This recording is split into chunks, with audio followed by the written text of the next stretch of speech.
পৰৱৰ্তী খবৰ আজি ভাৰতৰ প্ৰতিৰক্ষাৰ বাবে এটা ঐতিহাসিক দিন ভাৰতৰ নৌসেনাত আজি অন্তৰ্ভুক্ত হ'ব ভাৰতত নিৰ্মিত প্ৰথমখন বিমান বাহক INS বিক্ৰান্ত প্ৰধানমন্ত্ৰী নৰেন্দ্ৰ মোদীয়ে কোচিৰ ভাৰতীয় নৌসেনা বাহিনীক আজি প্ৰদান কৰিব আনুষ্ঠানিকভাৱে INS বিক্ৰান্ত আৰু ইতিমধ্যে এই উদ্বোধনী অনুষ্ঠানত উপস্থিত আছে প্ৰধানমন্ত্ৰী নৰেন্দ্ৰ মোদী আৰু এই ঐতিহাসিক ক্ষণৰ সাক্ষী হৈছে আজি সমগ্ৰ দেশবাসী ভাৰতৰ প্ৰতিৰক্ষাৰ বাবে এটা ঐতিহাসিক দিন হিচাপে অভিহিত কৰা হৈছে কাৰণ ভাৰতত নিৰ্মিত প্ৰথমখন যুদ্ধ জাহাজ আজি আনুষ্ঠানিকভাৱে মুকলি কৰা হ'ব নৌসেনা বাহিনীক আনুষ্ঠানিকভাৱে প্ৰদান কৰিব প্ৰধানমন্ত্ৰী নৰেন্দ্ৰ মোদীয়ে আমি কোচিৰ পৰা এই মুহূৰ্তত আগবঢ়াইছো পুনপটীয়া সম্প্ৰচাৰ समुद्री क्षेत्र की सुरक्षा के लिए उतरेगा तो उस पर नौसेना की अनेक भी तैनात रहेगी समंदर की अथाह शक्ति के साथ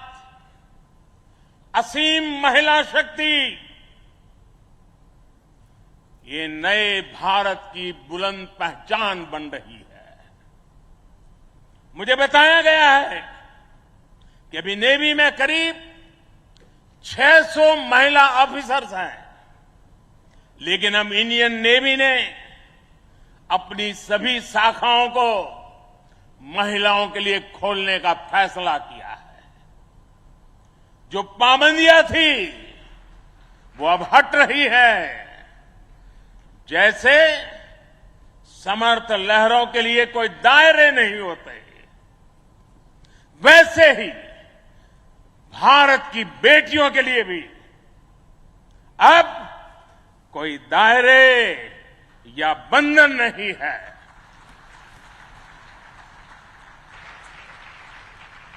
अभी 1-2 साल पहले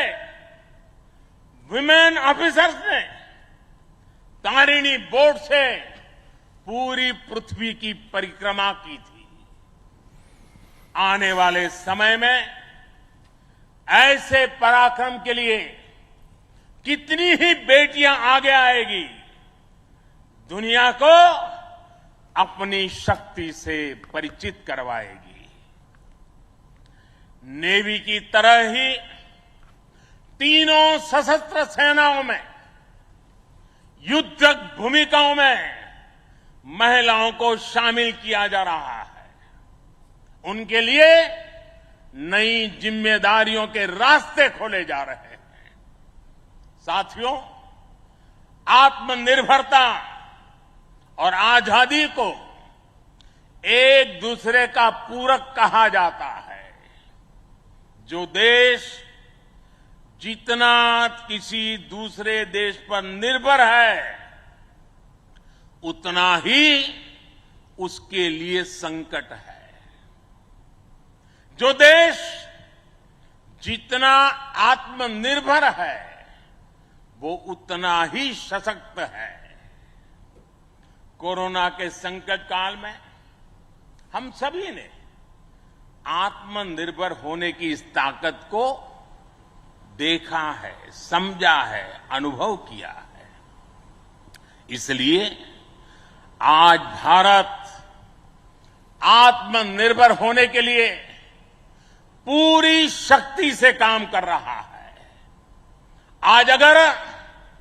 अथाह समंदर में भारत की ताकत का उद्घोष करने के लिए INS विक्रांत तैयार है तो अनंत आकाश में यही गर्जना हमारे तेजस कर रहे हैं इस बार 15 अगस्त को पूरे देश ने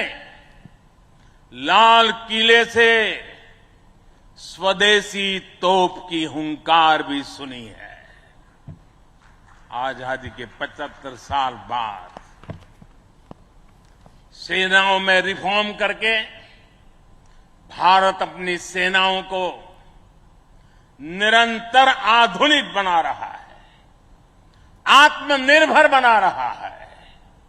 हमारी सेनाओं ने ऐसे उपकरणों की एक लंबी लिस्ट भी बनाई है जिनकी खरीद अब स्वदेशी कंपनियों से ही की जाएगी डिफेंस सेक्टर में रिसर्च और डेवलपमेंट के लिए 25% बजट भी देश की यूनिवर्सिटीज और देश की कंपनियों को ही उपलब्ध कराने का निर्णय लिया गया है। तमिलनाडु और उत्तर प्रदेश में